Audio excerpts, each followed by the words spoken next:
G'day, this is Damien Beard on Requirements Engineering. So last week things started appearing to start to lead into each other, so one topic would be setting up the next. This week really tied in a lot of concepts that we've seen before, so we brought in systems thinking, systems engineering, but they showed it in a different context, so instead of just being the topic by itself, tying them in together to fit into the realms of requirements engineering. Just as a brief overview, some of the topics that were brought up again this week that we've seen in previous weeks include people don't want to buy your software.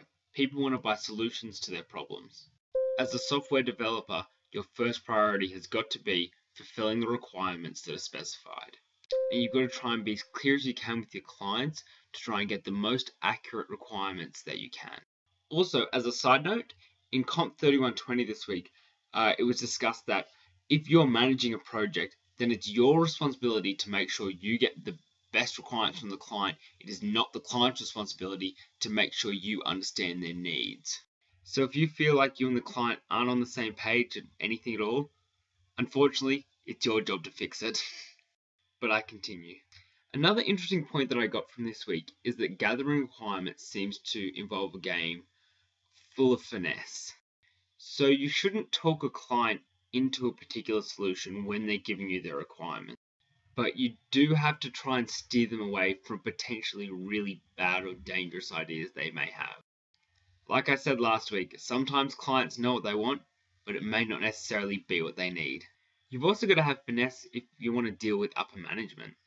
I feel like if you're going to be dealing with issues of budgets and time constraints and those sorts of things, then you really want to treat those issues with tact when you're dealing with those above you.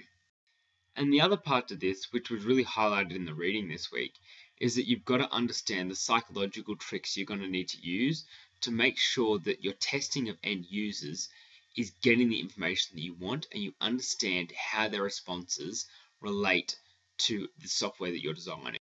Just because someone says that it looks like it's easy to use doesn't necessarily mean that it is. And finally, the age-old mantra still exists that people aren't going to know what they want until they see it.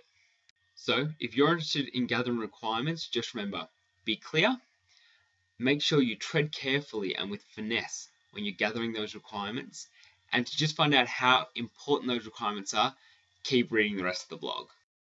Alright, thanks for watching and I will see you next week. Bye.